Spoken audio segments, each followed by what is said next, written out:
Okay, so let me welcome you to third, the third virtual meeting on key subjects that were influenced by the leadership of Westin that had, in many cases, profound um, impact on the hospitality industry. The first one we held was in conjunction with Dr. Mark Young at the University of Houston, where the world's largest hospitality archive is located. That's at the Hilton College, okay? Next to Hilton, Westin has the largest collection available. So we interacted with Mark. People were able to ask, what is there? In particular, what would you like us to contribute to? And it's just about everything and anything that when you guys clean your attics out and ladies clean your attics out, and you want to send me something that your children and grandchildren could care less about, send it to me and I'll make sure that it gets down to Dr. Mark Young. The second one was done in conjunction with Larry Dustin, where we talked about Westin's involvement in computerization and management systems within hotels. We talked about the Crown Center, and Larry then walked us through that project, as well as the first Portman Hotel, being the Peachtree Plaza.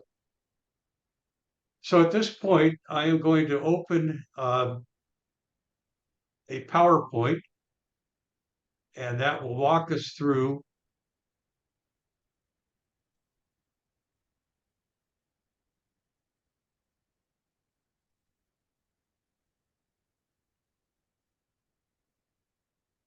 Okay, so this is just going to be a quick repeat. This virtual meeting is one of a series to engage WA members and revisit the historical markers of the company, which was recognized as a leader and innovator in the hospitality industry over the years 1930 to 1998, which was the life of the company. After that point, the name Westin was used as a brand for Starwood Hotels and now for Marriott.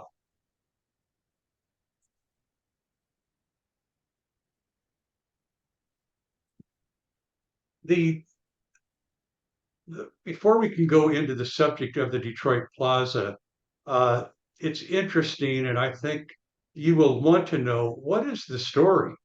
How did Westin acquire these three enormous projects that opened in a very short time span, all three of them? So the dialogue began in the 1960s, and I'd like to introduce Larry Dustin and have him talk about how this all came about. Larry? Hello, Ray, and folks on the phone. I'm on the call. I'm pleased that I know many of you, and you know me, so I don't have to go through a lot of rigmarole. But I think the intent. Can you hear me? Okay. Yes. Okay. The intent here is for me to set the table about this relationship between, in those days, WIH and John Portman. The first starting point is to realize that while Portman was recognized largely as an architect by many, many people, fundamentally, he was also a developer, which was very unusual in the 50s and 60s and was not very popular with the American Architectural Society. They thought that was a conflict. But it's important for us because as a real estate developer, he wanted to maintain creative control over his project. And he was a fellow that grew up in South Carolina, but went to school in Georgia Tech. And so basically in Atlanta, he looked at the blight at that time in the 50s and 60s of the core of downtown Atlanta and wanted to help change it. So he was also a visionary. He didn't just want to be an architect. Now, it happened that was the center, and he had great profile from that. And so he wanted to, and his vision ultimately turned out to be 14 city blocks with, I think, not quite 19 million square feet. So his impact in Atlanta was enormous. So that's the background. Of course, you all know that there are at least 3 hotels in Peachtree Center, et cetera. But he became famous for his city within a city template. And that introduced him to a lot of other things. I had the privilege of having a one-on-one lunch with Lynn Himmelman at the time we opened Peachtree Plaza. He was looking for a sidekick to go walk in the, Peachtree Center and look at the theater. And so we had a very nice lunch. I called it Lunch with Lynn. And he gave me the backstory that I had no idea about, that went on before that. Some 13 years before that time, which was roughly 1976, Portman approached WIH, which I took to mean Lynn and Harry Milliken. And he had WIH, excuse me, to open and manage what he was preparing at that time, which he just referred to as the Atrium Hotel, which ultimately became the first Hyatt hotel of any substance. And so he, and what Lynn, are you getting echo, folks? I'm fine, Harry. Fine.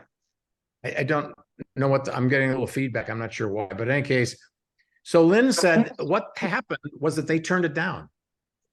That WIH at the time, this was like roughly 1963, they turned it down because they were working on the Century Plaza opening.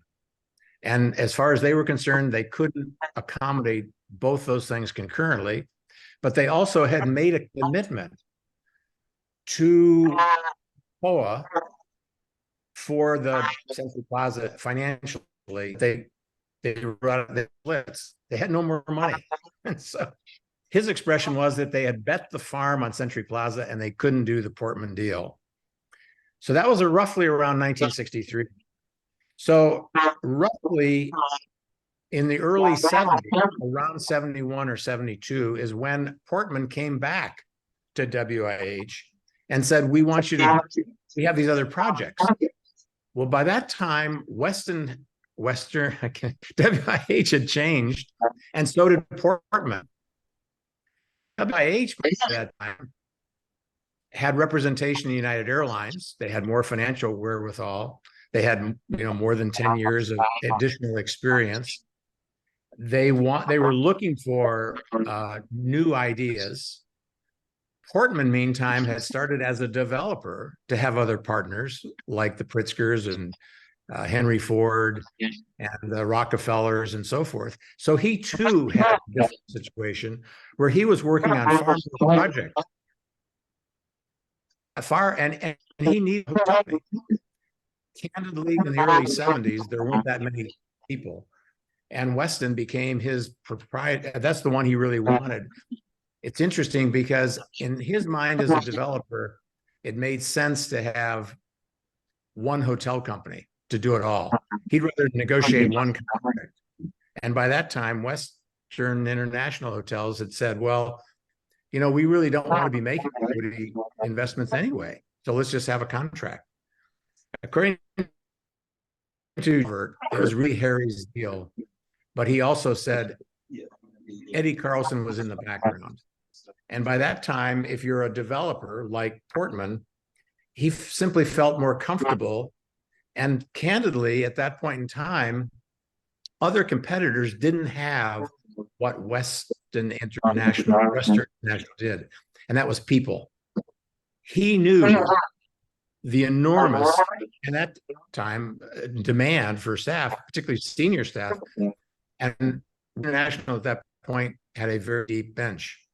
And that was very critical, not just to Portman, it was important to his partners. So it basically became a straight up contract. Thinking of my other notes here. Hold on just a second. From Harry's standpoint or Carlson's, this was an opportunity to assemble in one swell contract, essentially, roughly 3,700 rooms and make an entry into the world of large meetings-oriented business. They knew that. And so they said, well, it was different, as we all know. We said, well, what are these mega hotels all about? It was all about growth, big time growth, profile. Because Westin at that time, or WH, knew that in order to continue the growth of the company, they needed a high profile. And Portman needed a company that could do what he needed to have, all within roughly 2 years. One of the takeaways, leave it this, in the lunch with Lynn, when he told me they had bet the farm, I said, well, Mr. Hillman, I think in those days, was Mr. I said, how much was the farm worth? He said, $5 million. I almost fell off my chair. He said that was $5 million that they had committed to do the FF&E for the Century Plaza. First of all, I couldn't imagine that you could buy the FF&E for $5 million. But in the subsequent 23 years, you said, okay, so this company was $5 million in 1965, and 23 years later, they sold it for $1.3 billion. That's what I call a real ramp up in economic value. So that's the headlines. The background, it simply started much before more than a decade is when that first conversation started. And if you hadn't had that, I'm not sure where it would have gone. The other thing, by the way, the WA to do the 3 deals is that they remembered that by not doing the very first Atrium Hotel, they lost 2 things. One, the opportunity to be affiliated with an exciting new architectural whatever. Remember, in the first hotel, it was an Atrium Hotel. Portman became famous for it. And we lost that opportunity to be affiliated with that. They didn't want to do that again. They said, here's a great opportunity. Yeah, these things are sort of, star-like, sort of space-like, but it was exciting and different.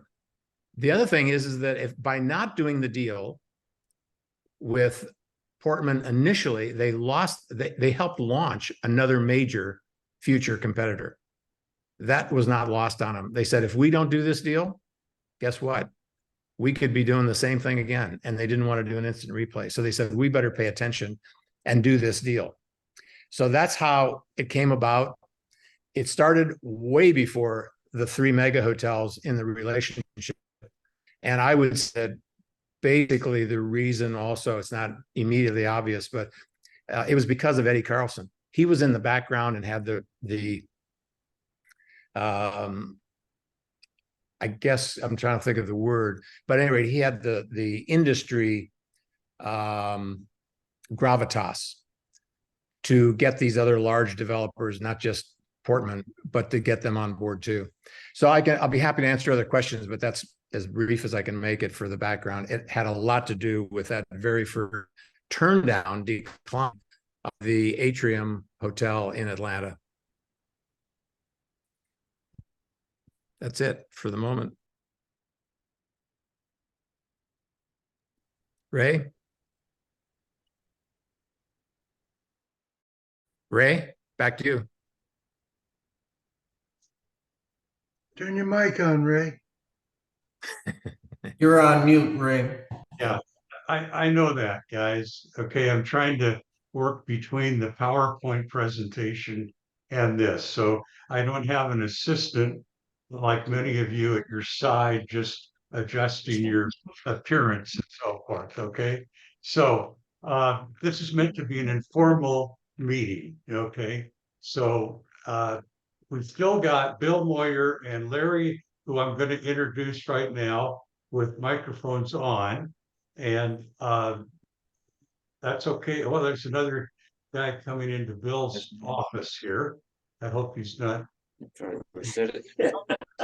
Okay, all right. So let's go ahead and turn this over now to the first Bill Moyer. Bill.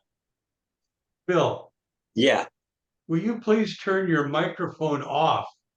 We can hear what you're saying. Thank you. Okay.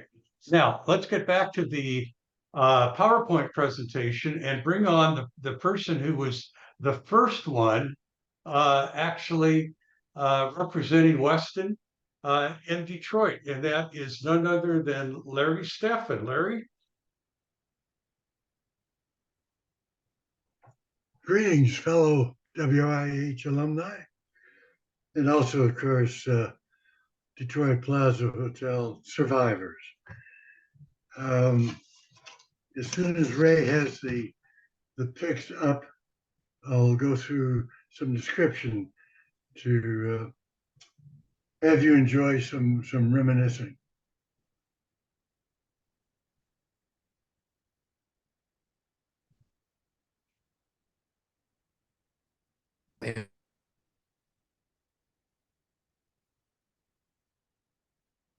Are the pics up, Ray? Yeah, can you not see the image? No. Oh my God. Well, I can do it by memory. You don't see the picture of you and McClaskey and everybody? No, Uh, uh, uh, uh. I still leave. I have all the Okay, images of the hang on attendees. just a minute. I think after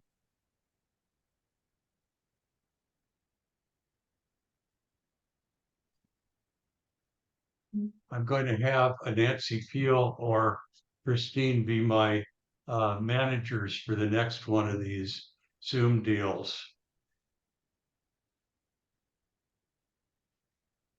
Well, let's ask the rest of the attendees. Are you Oh, seeing the images? yeah. So I'm sharing. I'm sharing my screen right now. Is it coming on, guys? Let me know. Something's happening. There we go. There we go. All right, that's Nancy Peel, who's really should be doing this and not me, but she's busy working. There we We're go. just- Okay, Picture Larry, go right ahead. Here we go. This is fall of 1973, and it's the opening of our sales office in an office across from the site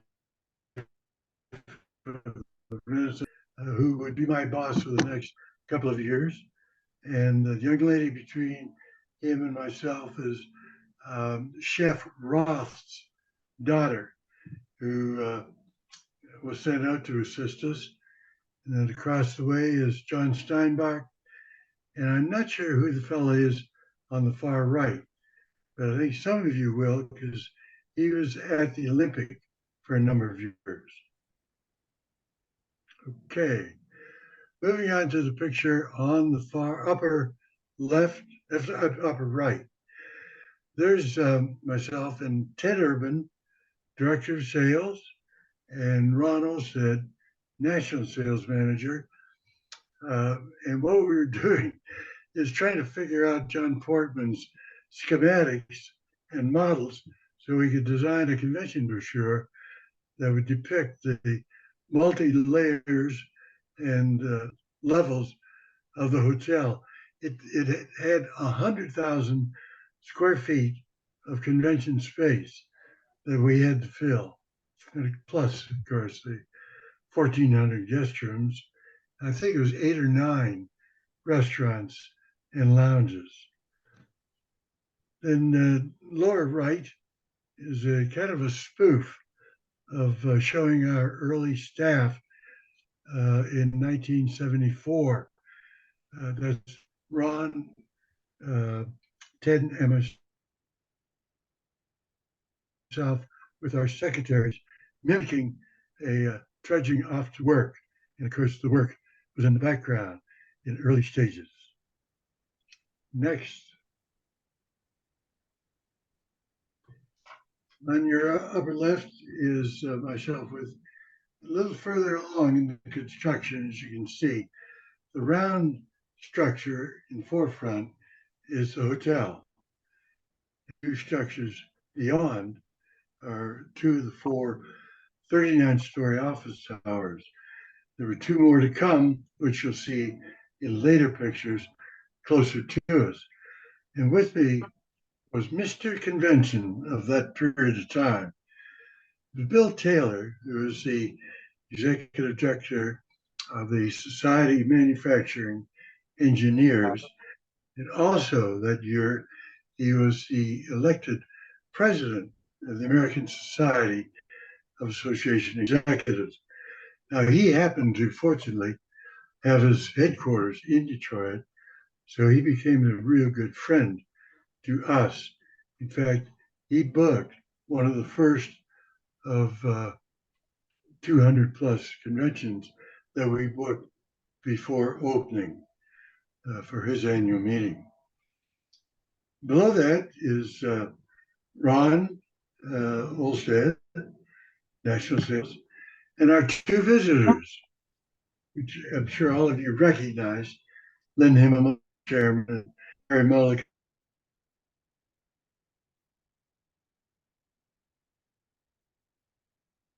President, not to check up on us and see how we're doing. Very supportive, as everybody was coming out of Seattle, because they knew the job we had to do. Over to the right is an ad, as we very quickly realized the image that Detroit suffered from internationally, and that was somewhat to the fall or to the result of the media like New York Times or Wall Street Journal, who labeled the city as Detroit, Murder City, USA. And so we had a job to do to try and overcome that image. So this was a typical ad that we came up with depicting various positive aspects of the city. And they helped. And as you'll see later on in the presentation, to turn people's minds about the city. Next. On the left is one of our big supporters all the way through, and that's Governor Governor Milliken, who paid us more than one visit. And as you can see in the background, the hotel was about halfway up, and the office towers were rising rapidly as well. He, being the leading politician of the state, was extremely helpful to us in turning people's minds, in meeting planners, and providing testimonial for us. Next, in the middle, is a full-page article featuring Henry Ford. As you can see by the title, Detroit's downtown gets a tonic. But he was, of course, the instigator for the whole project, starting back in the late 60s. And he ended up assembling a very large group of investors, companies. In fact, they all happened to be suppliers to the Ford Motor Company. So you might say he kind of put the arm to them to come up with the money to fund, which at that time in American history was the largest privately funded urban redevelopment project yet to be. And as I've mentioned already, the 72-story hotel and the 4 39-story office towers, and then the huge 9-story atrium. Next on the right was Jim Durham. Shortly after he joined us or was appointed in 1975 as managing director. And many of you will remember Jim, or Jed, because of his initials, as he came to be nicknamed. And he was quite a boss. He knew how to motivate people and knew how to stir them up when it was needed. Next.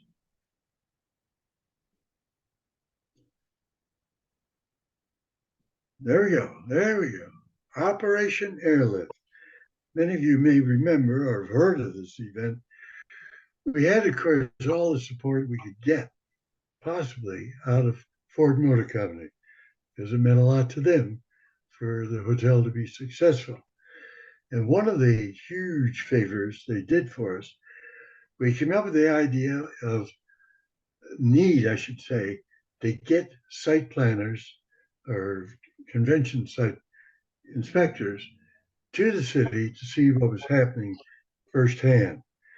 And one idea that we came up with was, why don't we fly them to Detroit from the number one originating point of meeting planners, which was Washington, D.C. So the bottom line was, we were able to, our first airlift, to obtain approvals from about 30 key site inspectors to take 24 hours out of their busy lives. And we picked them up on I think about noon on a Thursday, and had them back in their offices by Friday afternoon after a whirlwind tour of the site, the features and highlights of the city, and such as the Detroit Institute for the Arts, so forth, and then an overnight at the Michigan Inn. At the far left, you can see Dave Evans, and across the back row is Ted and Ron and Jim Durham and myself. Thank you for the cursor. Right on, right on. Over on the right, another marketing tool we came up with was a regular newsletter keeping people, particularly site inspectors and meeting planners, informed of the progress of the project.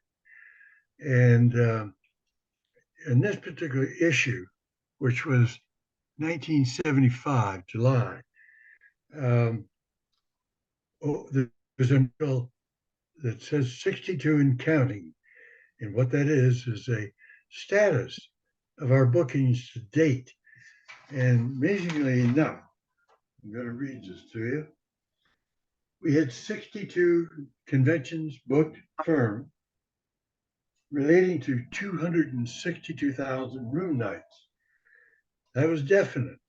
And tentative, we had 104 conventions booked, representing 420,000 room nights, which even surprised us. We were on a roll. Things were coming together, not easy. We were still fighting that negative image, but people were willing to take a chance. And with people like Bill Taylor, who again you see in that photograph, spreading the word for us. And then below, you can see Jim Durham's appointment notice. Next, there we go. Okay, moving on we're jumping, aren't we? To 1977, another Dateline Detroit update that shows the project as it looked in 1974, of the three office towers were going up. The hotel was a little behind. And in fact, I'll bring that up. My appointment was in fall of 1973, with the idea that I had 3 years to hopefully get the place with business ready to roll into it when it opened in fall of 1976. But we ended up with a 6-month delay. So the actual opening did take place in spring of 1977. And below, photograph showing the almost finished product, 30 days and O2 opening. And then over on the right, jumping back to 1976, shows the topping off, which is a very significant event in the construction of a major project, any major project. But in this case, because we had 5 buildings, and the first one to top off was the hotel in the center. And then slowly, well, not that slowly, but immediately following, I guess, the other four structures were eventually topped up. It's significant because it means we've reached the top, and we're pretty close to a reality of the project becoming a done deal. Moving on, back one.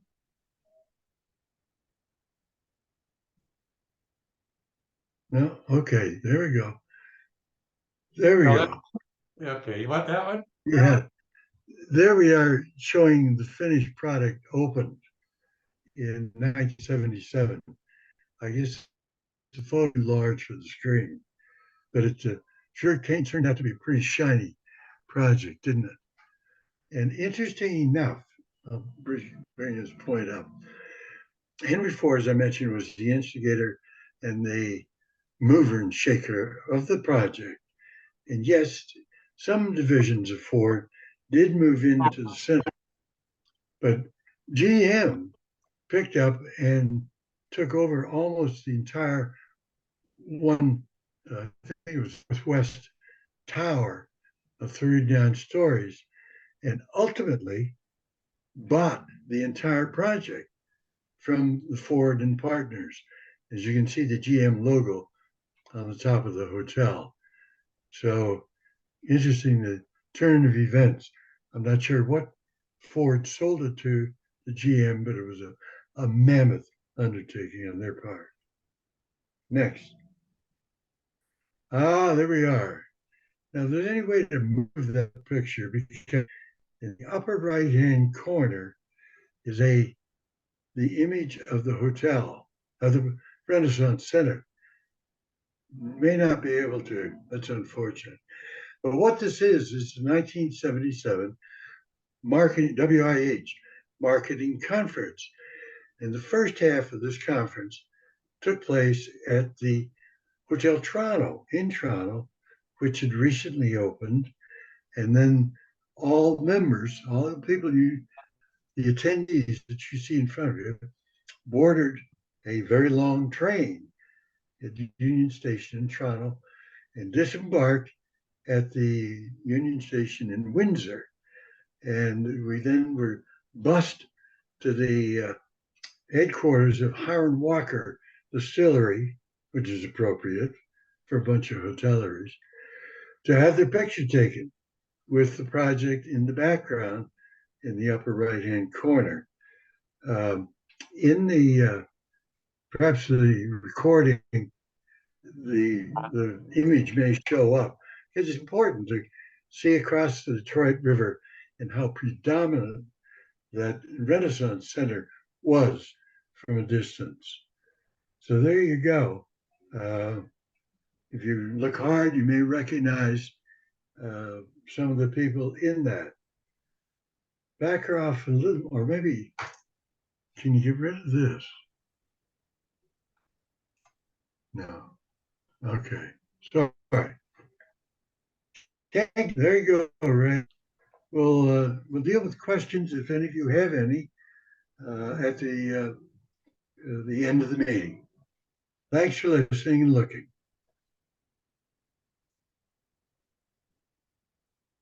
Back to you, Ray. I'm coming.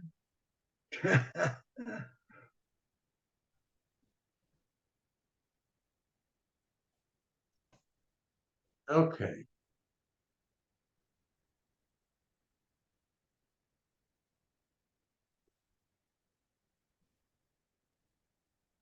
We had a few people come join us once we started the presentation. Well, Nancy was on board, and Renee is coming on board now.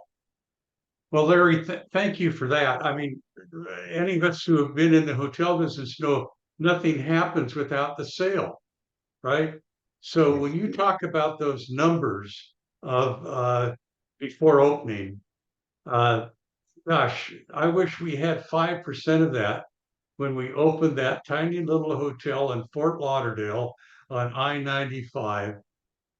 called the Westin Cypress Creek. Uh, I don't want to say it was a disaster, but essentially nobody in that part of the country really knew about Weston. And it was the first one that we had. So Larry, thank you for that. Thank you for Ron and for Ted's involvement in selecting those photographs. Now, again, the photos will be on the website in an album marked Detroit Plaza Hotel. Okay. And then this video eventually will be uploaded to the website. All right. So let's go on to some of the operational opportunities that we ran in that you guys encountered. The three guys I'm talking about are Dick Whaley, they're Michael O'Callahan, and the building superintendent, Gus Newberry. So Dick, I'll go to you, and then you walk us through those other two guys as needed. Okay. Thank you very much. I sure will. As Larry was saying, the Detroit Plaza had been under construction for a period of time, but really the first of the operations team started arriving in late September 1976. And I was one of those, along with Kuno Fasal, who was food and beverage executive director, my counterpart. And he, of course, had his hands really full, as you can imagine, having as many food and beverage outlets as he had, and particularly having one on the rooftop and all of the trials and tribulations it took to getting things up there. But when we began in the fall of '76, our first chore was to start writing operation manuals for each department and each operating area within the department. And that fell largely on the department director in each area. And I was charged with writing several operating manuals, which I just abhorred. I just hated that aspect. Nancy Peel, I could have used you, but we struggled and got some of it operating in written form, and a lot was kind of learned by firsthand involvement. Part of the problem was we had a brand new IBM front office system, which nobody had really fully understood. So we were struggling with that, and the lack of a whole lot of hands-on additional help other than the 6 or 7 people that were first on site. Following that, we had organized ourselves in such a degree that we were ready to enter the hiring mode.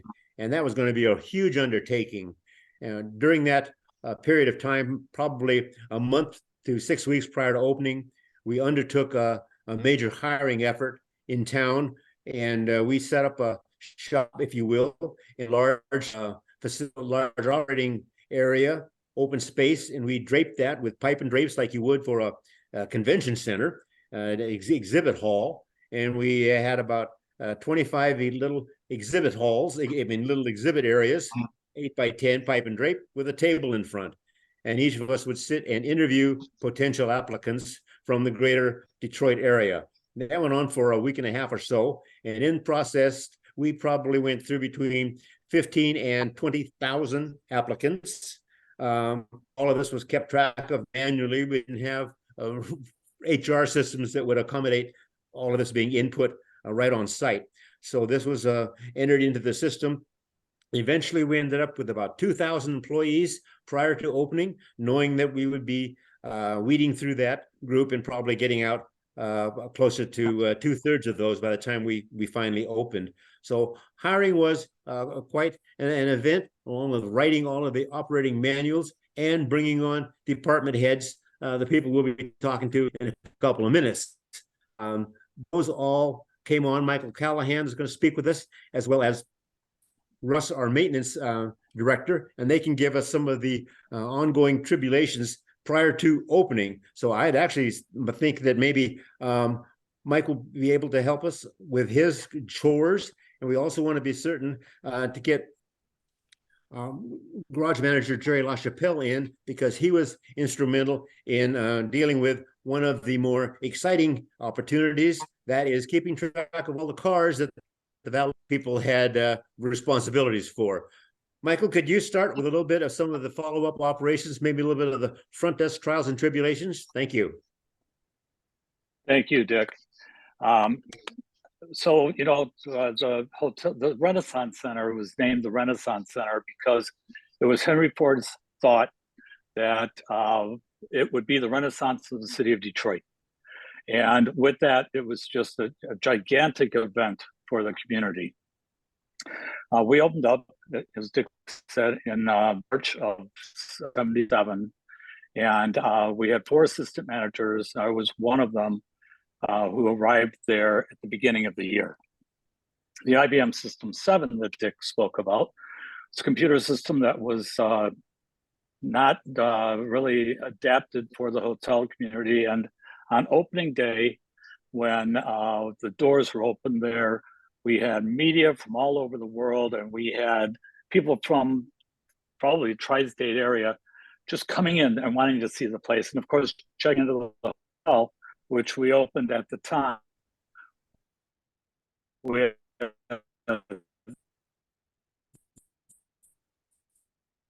the building so big that we would go out and try to get lost. The assistant managers and others would go out there and try to get lost, so we knew how to find our way back. And that's one of the things, getting confused by the Portman tile. Another thing we used to do with the security team was pretty important in that place. We used to walk from the sub-level of that building to the roof, up the steps. And I'm proud to say the best time that I ever did was 19 minutes from the sub-basement to the roof. Jerry LaChapelle, who's on this call's best time is 9 minutes. It became a bit of a game and a challenge, but that's what we did. So opening day came along, and people from all over the place came in. The IBM System 7 that was at the front desk, we had 13 of those terminals at the desk. People lined up across the bridge toward the escalators to try to check in. And as an example, I remember vividly checking this gentleman in, and they asked for a double-double. So we went into the computer and asked for a double-double. It would bring up a series of room numbers. So I might go in and say, okay, I'm going to take number of guest room 3606, type on that. By the time I got to it, somebody else at the desk had taken it. So you'd have to start the process all over again. Just frustrated the hell out of people trying to check in. And then as the night went on, people were trying to get up on the floors to see what it was like. Security was there, Detroit police was there, and there was a contingent of Seattle help at the elevators, just pushing people away, and just all kinds of craziness taking place. It was a big event for the city of Detroit. It was a big event for the people who lived in the community, and they just bombarded the place with people coming in to see this incredible atrium that Portman had developed. I will tell you that as time went on and things calmed down a little bit, there were some interesting tidbits that took place. The 4 assistant managers would share shifts. And I will tell you now, it was not uncommon for us to be out in the atrium at 3 or 4 o'clock in the morning with the Detroit police and the security guards playing frisbees around that place back and forth across the lake. City of Detroit and the city of Windsor have a big fireworks deal on the river every year. One particular year, this guy was there with his girlfriend. He got mad at her. He threw a wine bottle at her, went through the glass, which it's not supposed to do, and floated around. I was on duty the next morning when this guy's parents came into the lobby sheepishly and came up with the cash to pay for the window. They didn't want the bad publicity. It was just that kind of crazy stuff that took place a lot. What I cherish the very most, having been hired by Dino Georgalis on recommendation of Jim Durham, whom I met at the Michigan Inn. What I cherish the most, the friendships that I made with people like Jerry LaChapelle or Murray Dow or Christine Rankin, who's on this call. It was tough. We were fearless young people. We had a lot of energy. and we all have just incredible memories of what that hotel did for us, and frankly did for the city of Detroit. So that's my story, and I'm sticking with it. Hi, Thanks so Renee. much, Mike. Hi. Sorry, I was late. I couldn't get- Dick, go ahead. Oh, I was just saying, sorry, I was late. I couldn't get the link, but thanks, Jerry, for sending it. I know, Ray, you're going to introduce Gus Newberry coming up here, and I have to tell you, because of the size of the place, the complexities, and the fact that all of the boilers and equipment were in these berms in front of the building, which created some social angst, Gus and that maintenance team certainly had their hands full, and he can tell you a whole bunch of stories about that complex. That's right. I would like Gus, if he'll come online now with us and tell a little bit about some of the physical demands that they were facing with getting this building ready to open, everything from the fire departments and pressurizing the building correctly and getting the elevators to function. So Gus, can you help us out, please? Yeah, can you hear me okay? Can you hear- Yes. We Okay. hear you, Gus. We hear you. Yeah, so this presentation so far has been pretty upbeat, and true to form, engineering is going to kind of throw a wet blanket on this party. There were myriad problems. I'm going to focus on just 4 areas for the sake of time. First of all, the construction setting. Second of all, fire life safety system issues, elevator issues, and HVAC/stack effect issues. And stack effect affects the other sets of issues as well. So I'll speak to that as I go along. So first of all, as you saw in that picture, the photo showing the state of construction in the fall of '76, you would look at that and say, there's no way that we can possibly be ready to open 6 months from now. And we really weren't when it comes to the physical plant. The Renaissance Center was very much under construction when we opened, and the key there was to I'm not speaking to departmental training and readiness and all that kind of stuff, but physical plant wise is getting the sign off from local authorities on the C of O's, the certificates of occupancy, which were given to us in temporary form and in partial form. So we had partial occupancy permits. And so that was phased by necessity. And the city of Detroit was not too pleased with having to administer that. Took a lot of inspections. And if you'll recall, in 1974, that national disaster movie, The Towering Inferno, took the nation by storm, and we broke ground with the Renaissance Center in '73. So there was a slight paranoia in the air by the fire department. How are we going to fight a fire in this 70-something story hotel? Do we have the equipment to do so? So they weren't about to let these permits sign off on them without a thorough testing of system components. And that meant sounding every alarm, that meant pulling every pull station, et cetera, et cetera. So the city wasn't in the mood to cut us any slack, so to speak, on these permits. Now, to get the final overall C of O, we had to get these pressurization systems, control systems working in all of their glory. And the reason they were so important is because the building permit for the hotel was granted with a big variance. That variance had to do with exiting the guest tower through the atrium. And as earlier mentioned, these atria of these hotels were something pretty new. And co-jurisdictions across the land were having a tough time. They were wrestling with how do we accommodate these atria.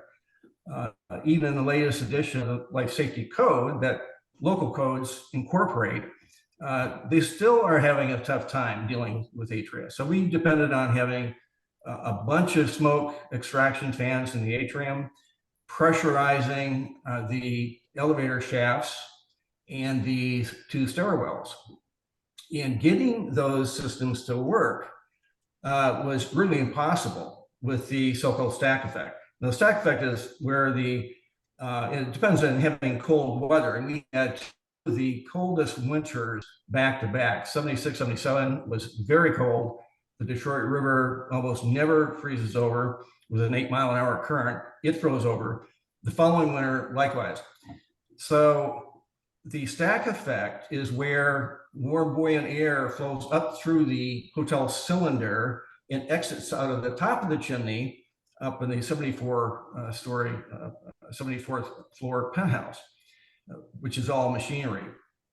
Then that air comes in the bottom levels of the hotel, street level, the promenade level, the service level, wherever it can come in. So cold air, sub-freezing air, some of the time, is flowing in with gale force type winds through the street level main entrance doors by the front desk, through into the promenade, and it was all that cold air making its way toward the elevator core area and into the elevator shaft, and then up the shaft and out the top. So that caused all kinds of problems. I'll get into a couple more of them, but we couldn't get the smoke control systems to work. So that also caused major comfort control issues. So let me stick with fire life safety just for a minute. Every time the alarm went off, which is several times a day, false alarms, the elevators would be recalled. The smoke control system would be sent off.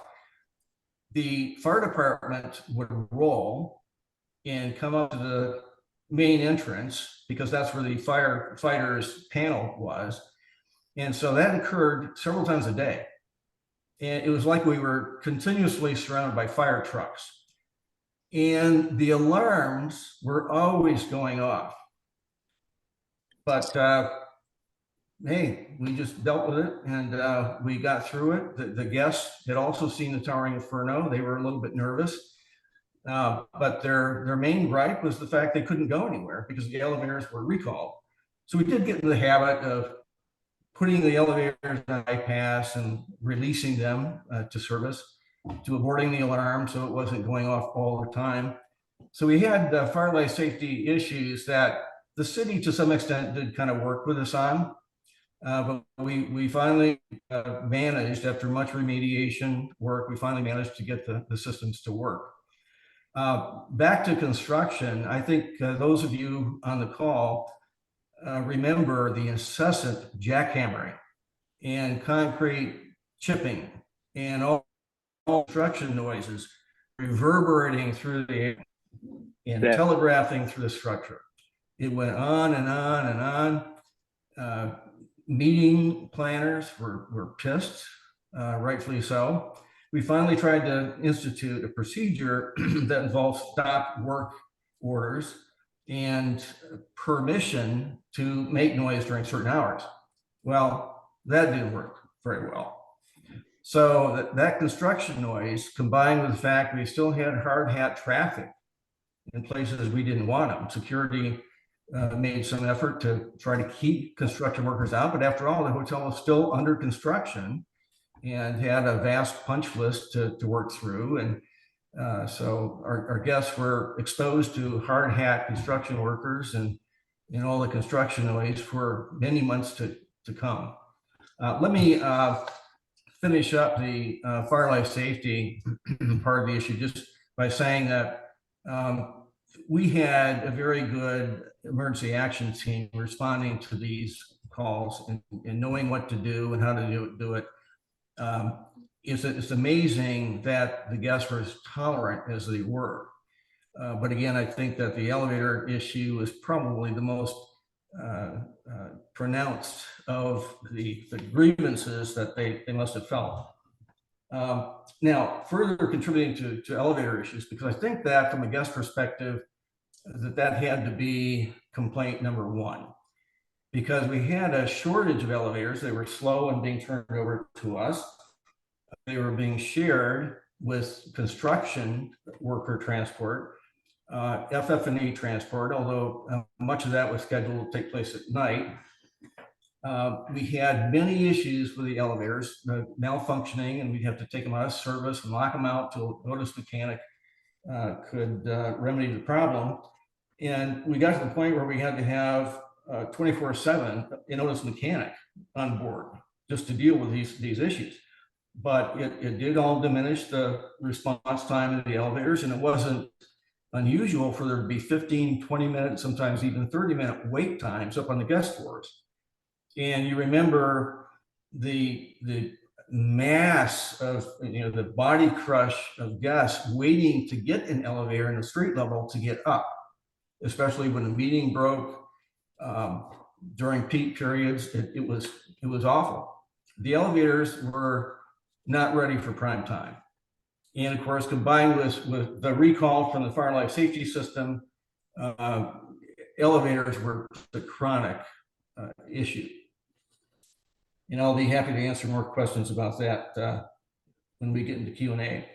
Lastly, Gus, thank you very much. I want to get just a quick minute in, if I could, with Jerry LaChapelle. Maybe he can tell us about a little bit of the opportunities we had as it related to valet and missing automobiles. So, Jerry, can you help us out? Okay, can you hear me?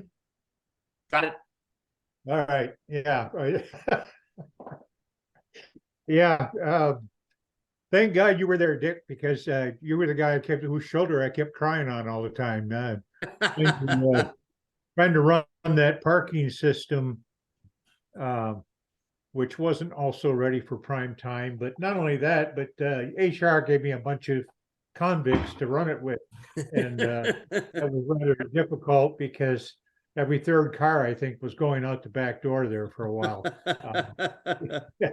We finally got that thing straightened out. I think I ran through 400% of my staff over a relatively short period of time, but it finally worked out, and we got it smoothed out, and things start running as they should. But it's funny to listen to all this because, like Gus, the fire life safety system, Mike, talking about the opportunities you had as an assistant manager. I can remember all those, and we created, we developed such a bond with each other because it was like we went through a war zone, literally. And I've been through a war zone, so I can really identify with that. Somehow we all survived. I can't believe it, but we did. And we brought with us some life experiences that we'll just never forget. Just never. Jerry, thank you. You were the first to introduce the Carvana concept of order your car and chill. Ray, maybe you could move it over and we'll hear from Larry, okay? I just want to make one observation and see if Mike and any of you remember this. So I'm there as a pre-opening assistant, and the day after opening, I am in Jed's office with maybe some of you on the call, maybe Larry, you weren't there, with the chief of police. And the determination was made then that they needed to install a substation for the police department there. Mike, can you comment on that? Well, unfortunately, they did. We had a substation in the basement there, and the Detroit Police Detail was assigned. So, there was a lot of action in the building. A lot of bad guys came in there, and the assistant managers needed to go upstairs. And part of what I would do as one of the four of us, when I would go up to a guest room, we had to fix people. I would always have our security guys with us and a Detroit police officer. It was the only way to really make sure that you were going to be safe. And I don't want to disparage because it really was a very safe place. But even in the late hours, when I would walk around the atrium area or the promenade level and others, I always had a Detroit police officer hanging with me. Now, there's a little humor to that I'll throw at it. Dick Holtzman was one of our assistants, and he got so close to these guys, it was not uncommon for him to get on one of the Detroit police officers' scooters and run up and down Jefferson Avenue out in front of the building at 2:00 in the morning. Never quite had that opportunity, but as I said earlier, we had to have a little bit of fun with the place, and we did. Ray, I think you're muted. Thank you for all of your reminiscence. And just to check where we are, we're an hour into the meeting, which is fine. You're going to bail out when you need to. You know it's going to be recorded, and so it'll be available to you. The next person that comes into the picture is Larry Alexander. And Larry, his perspective is going to be very interesting, I think, because he wasn't on the staff when the property opened, but he found himself as the managing director some years later.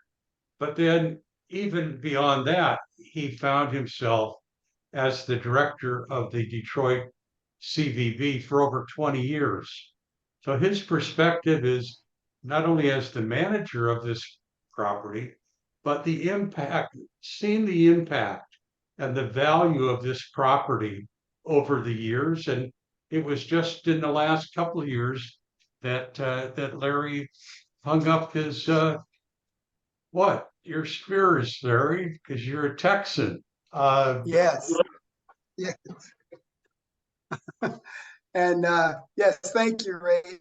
And yes, listening to Michael O'Callahan and Gus Newberry reminds me of a phrase we used to use in the back rooms in the meeting, and it was sell the dream and service the nightmare.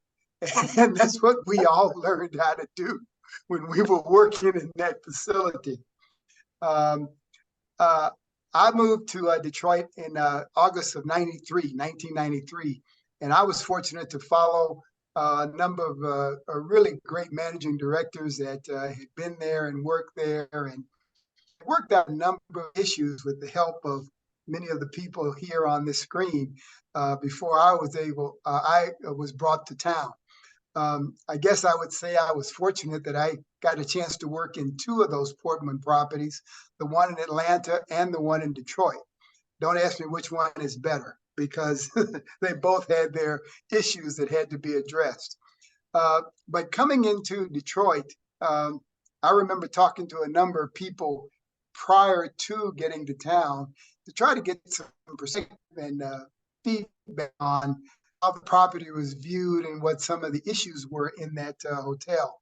And I never forget Kim Chappell telling me, no matter what, you always end up defending Detroit.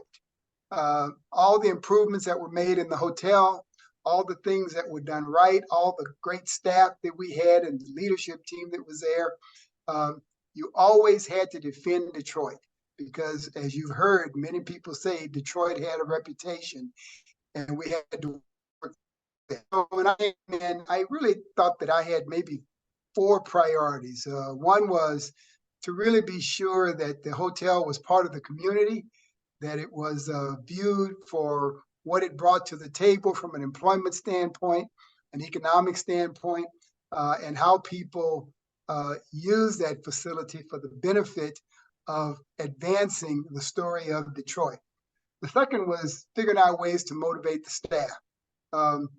We all know the levels of occupancy that swing in a hotel that size. You know, you go from 10% up to 95% and back down to 20%. So being sure that the staff were motivated and were happy to be in work and recognize the importance of the customer was critical. The third was being sure that I had a good rapport with the ownership that was on site, the property ownership. Steve Horn, some of you may remember that name. And sometimes it was difficult to even get to agree on a meeting date, let alone agree on how much money we needed for capital. and there were ongoing needs of finances for capital. And the fourth was really getting the political leadership in the city and in the state to really buy into why the hotel and the industry was important to the success of the city and the state as a whole. And in between that, dealing with all of the operation concerns that kept popping up. When I came on board, there were only 3 restaurants at that time.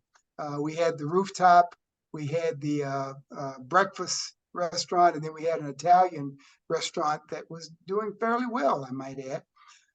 And the leadership team that was in place really bonded together to be sure that we took care of the customers, because we knew what a hard time it was for our sales team to go out and attract major conventions and groups. But for those of you, I'm sure you have been to Detroit, the Renaissance Center was the only game in town. We were the big 800-pound gorilla, and every meeting planner, every traveler, everyone that came through Detroit recognized that this was the hotel and the place to be. And our role was to be sure that when they walked through our doors, that they were given the treatment that they expected from Westin Hotels and Resorts, no matter what property they were in. And it wasn't always easy. I remember we had some groups, one group in particular that we had in that was over Christmas.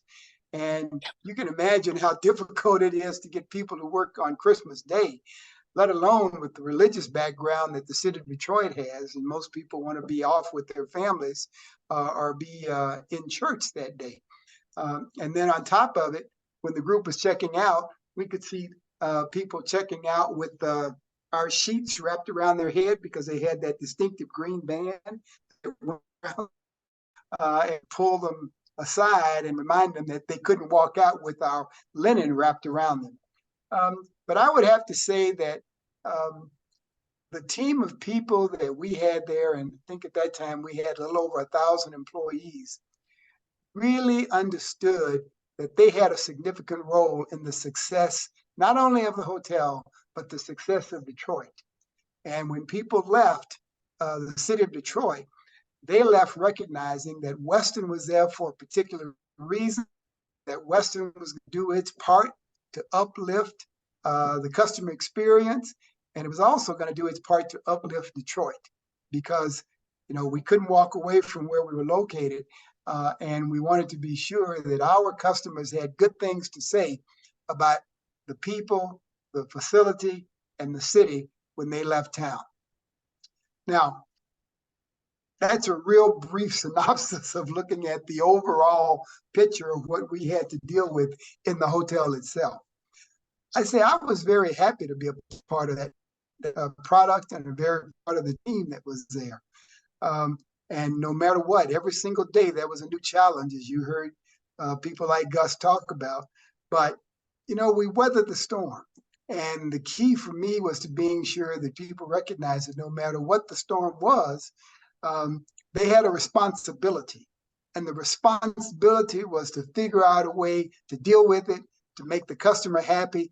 And then when that customer left, to be sure that they left thinking positively about people coming with and the staff that they were working with.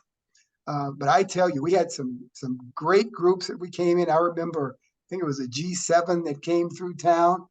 We had the inauguration of Dennis Archer when he was elected mayor of the city of Detroit. And just the recognition of what this hotel meant to everybody across the board. I think we made that a serious challenge, and it grew as a whole. I remember having three Chrysler groups, that were in back to back. It was one of their sales missions, and they started with 1,150 guest rooms. They were in for 2 days, checked out. Then we had a second group of Chrysler that was 980 rooms. They checked in and checked out. The third group had dropped down to 750. And their concern was, were we as a hotel and a staff going to be able to handle that number of people on a back-to-back basis? And we did.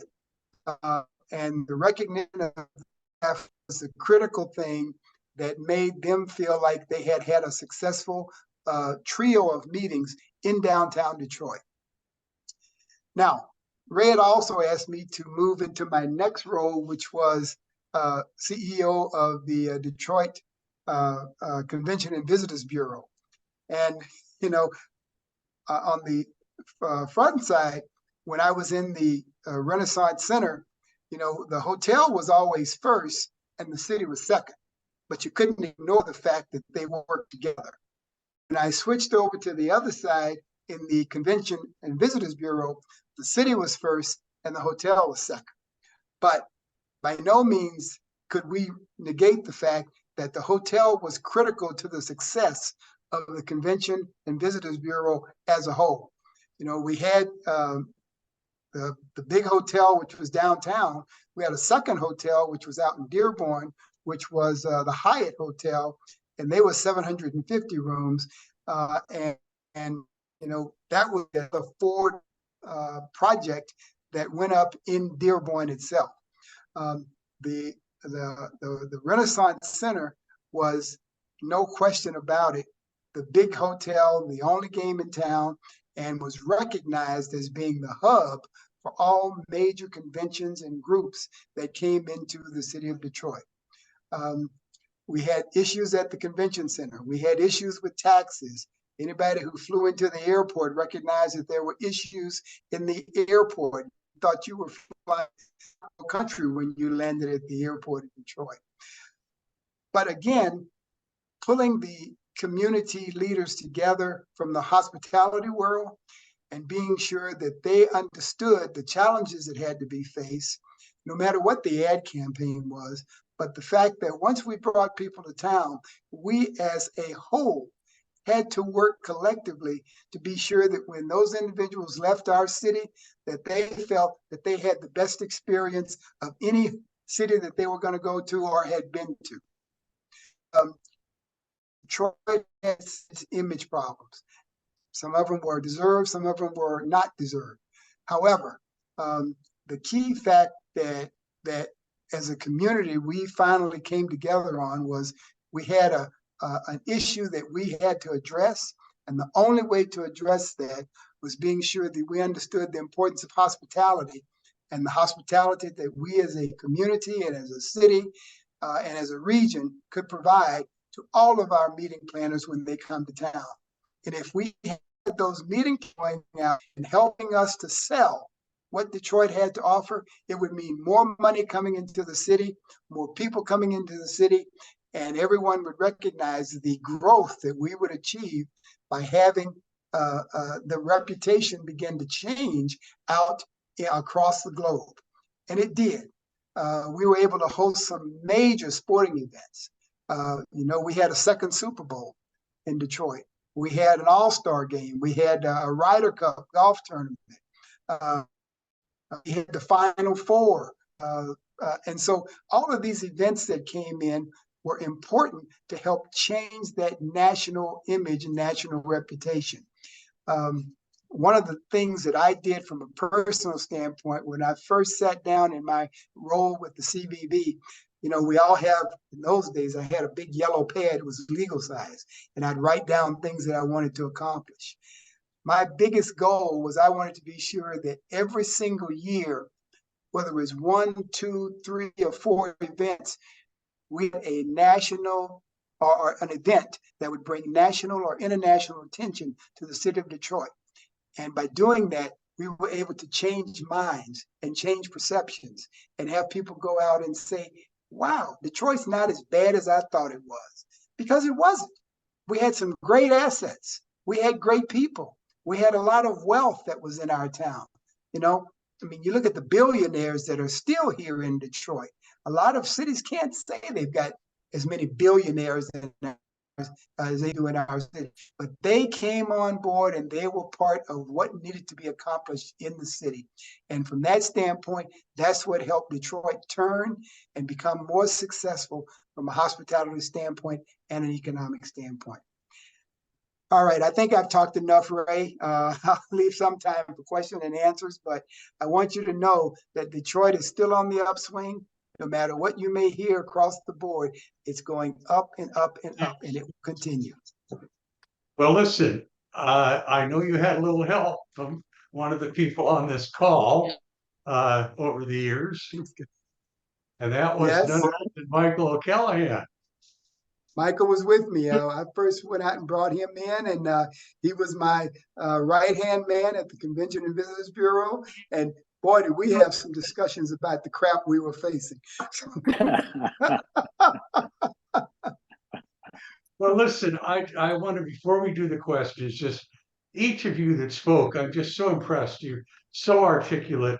They were so blessed to have this opening group of people in that hotel who were persistent and realized that they had a mission, and the mission was to be completed, and you hung together and got it done.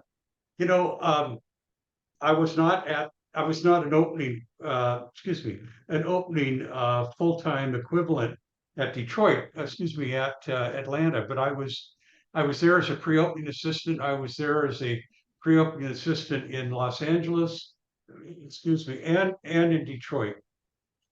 Without a doubt, my heart was with all of you in Detroit because it was the largest of the three challenges.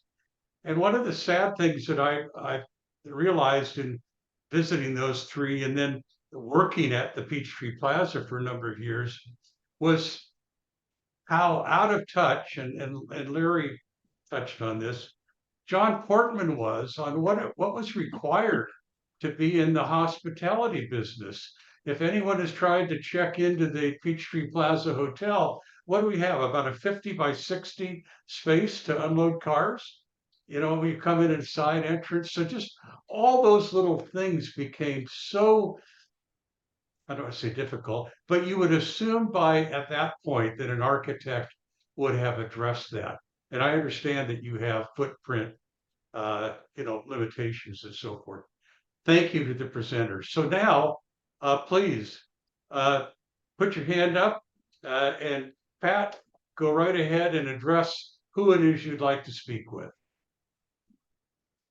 Well, I just want to say thank you for all the great stories, because as a director of convention services there at the hotel, I brought, when I went home to Sherry, she couldn't believe the stories I was telling them. But today you've confirmed it.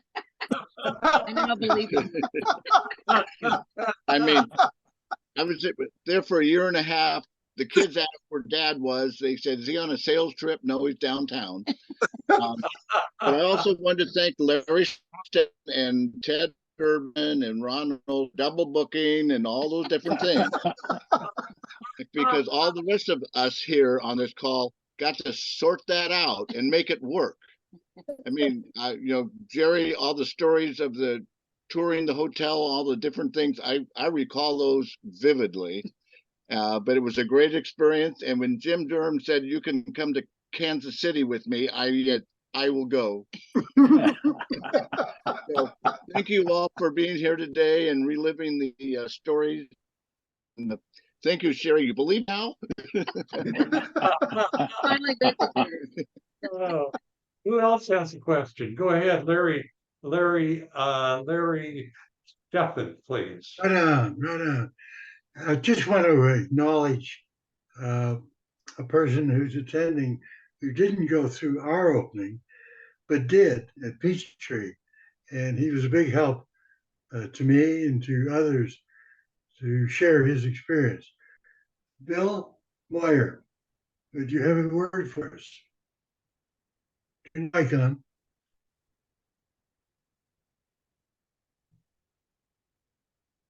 Well, how are you, Larry? I haven't seen you for a while. It was great listening to the stories about Detroit. I remember so vividly some of those things at Atlanta, but it seemed, because maybe we were right there in Portman's backyard, that we were a little bit insulated from some of that. But the and we didn't hear a whole lot about what was going on in Detroit. I guess we had our hands full in Atlanta. So, because we opened in 1976, and our first convention was ASAE, which was booked by Bob Bushman early on, and that was our first convention, and it was incredible how we got through that. I think those are still some of my fondest memories in the hotel business. But you know, I was just thrilled by listening to all the things about Detroit, because I didn't know much of that. Again, I was loaded up with my own little opportunities, shall we say, in the world's first tallest hotel in the world. So, but you know, I see some of the folks here who were there at the tree. It was just a grand experience, and one that I certainly will never forget. So thank you, Larry, for bringing me into the business there at the Mayflower Hotel and then shipping me out of there. So I appreciate that. You're a great asset to the company, Bill. Yeah. Thank you. Who has a question? Go ahead, Chuck. Unmute your microphone. I think I'm unmuted. Can you hear me? Yes. Yes. Yes. Well, I was just going to make a couple observations piggybacking on some of the other remarks that were made. Is that my first management job at the Detroit Plaza was as account manager, and that meant making sure that all the 1,400 rooms occupied had payment on them. Obviously, it's no good if you have people in the hotel are not paying for accommodations and services. So we had numerous times of going up in the tower with the security of the Renaissance Center and the Detroit police detail that was there. They were invaluable to us. And then with assistant managers and myself as being responsible for making sure there was all valid payment methods. We had numerous arrests. We did, that's a good reason why we had Detroit police, because we took a lot of people into custodies. I went over to Recorder's Court and prosecuted. One of the big ones was one of the people we caught on credit card fraud was on the most wanted list at the American Express, and we caught them in Detroit and prosecuted them. And we had the top investigator from New York came out for the trial and all that. So we had various others I could go into, but I just, Mike mentioned on going up to the rooms, and it's quite an experience, and it's rather concerning when you're knocking on the door and you're standing to the side because you don't know if gunshots might come through. But anyway, that was what. Chuck, thank you. Also on the call is the last Westin person who managed that hotel, and that's Nancy Peel. Nancy and I met at the Peachtree Plaza. She was an assistant manager at the Sundial, right? And well, she's just been outstanding, and she's on our law board for all the obvious reasons. And Nancy, would you like to kind of comment on what it was like up until COVID, because you were there in the last year or so? Well, actually, I wanted to really highlight Renee, because Renee has been there through the whole tamale. And how many years I had the pleasure of working Renee. I was not the GM, I was the hotel manager, but Renee, how many years did you have in before you retired? 44 and a half. So she not only made it, through the opening situations, but she stuck with it. And from my limited, almost 2 years at the property, I can tell you that she needs an award because the challenges with the elevators did not end. The, challenges with the changes in just, removal of the lake and, just hearing about the stories of everything that was and was changed. And then we also continued, when we were just talking about the elevators, if I had a picture of it during one of our big conferences, checkouts, the Comic-Con or whatever it's called in Detroit, but we were taking people down the service elevator, and I have a selfie of 20 people in the service elevator with me. So I'm trying to get them in and out of the hotel in an unusual way during a big checkout. So, but it was had its many challenges, but it had its pleasures, and many hourly associates that were still there and could name off quite a few of our leaders from Westin days. And it was fantastic. So Renee, what are your thoughts and memories? I was laughing when I'm hearing some opening challenges because we still have them, not as much, but we still had, big checkout, valet, same problems. But I was there here after it opened, so I kind of didn't go through the bad parts, but I went through the renovation when GM came, and that was pretty hectic. But it's, I still have a lot of feeling for this hotel. It's huge, but at the same time, it's kind of, because if you take an event at a time, it's kind of small hotel, but it changed Detroit, and it still continues to change Detroit, which is I'm happy to be part of. And it's so happy to see everybody on that call. Hi, Jerry. Larry, you have a question. Just one final comment for the record. One of the two fellows who appeared in a number of our photos, well, one was Ted, who fortunately made it today, but Ron Olson just recently had a stroke, and so because of that, was not able to attend today. He's under therapy, of course. Hopefully will recover, but I do want Ron to be recognized as he should be. Thanks to you too, also Ted. Yeah.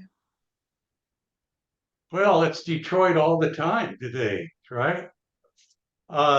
Anybody else have a question or a comment they'd like to make? I think everyone's made some comment, but you may have missed something. Ted, go ahead, please.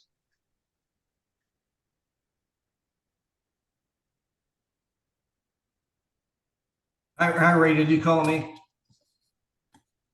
This is Gus. There he goes. Whoop. Okay, well, I just want to comment on in the construction of the Renaissance Center, the construction workers, which numbered in the thousands, had such great pride in what was going on, what was going to happen.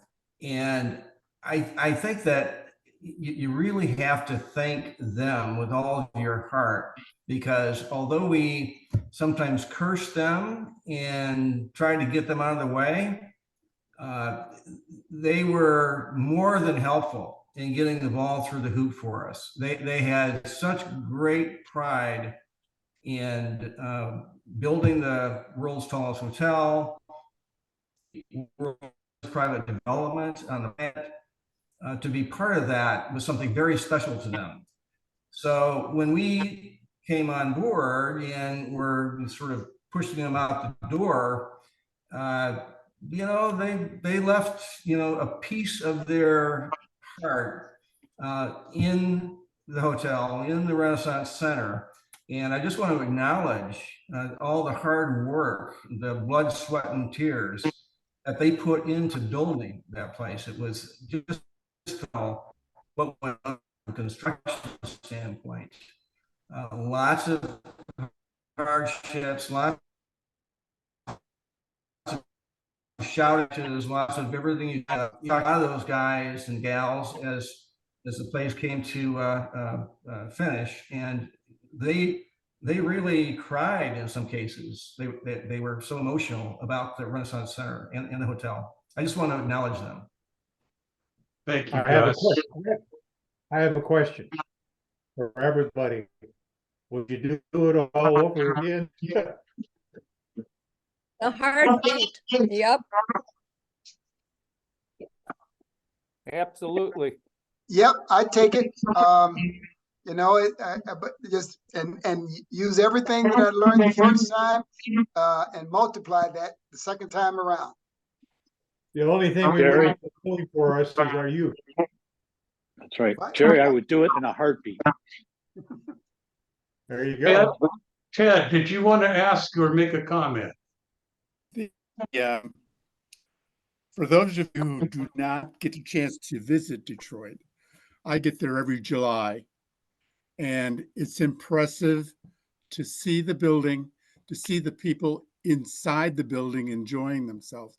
And what a great recognition Western International Hotels made to the city of Detroit.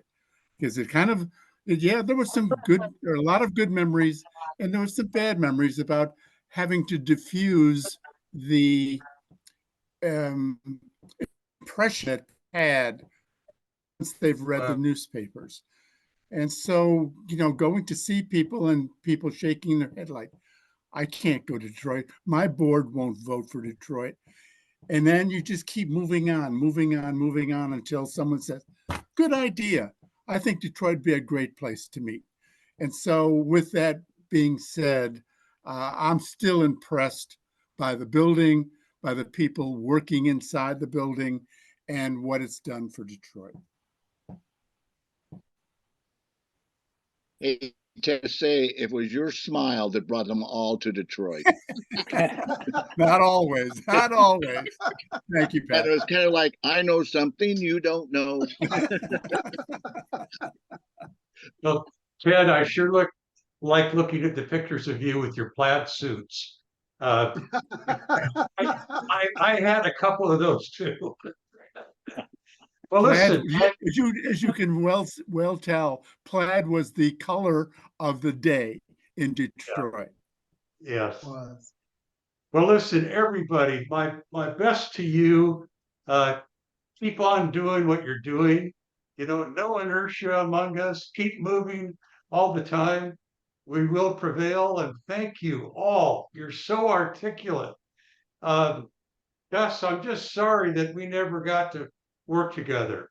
The closest I came to you was Thomas Sebastian.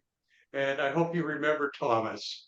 He's living in Hungary now, and he is a noted folk singer. He's on television. He's everything, and he has a winery over there. So, you know, that was his... I remember him well. He, you know the story, but he escaped the Hungarian national soccer team.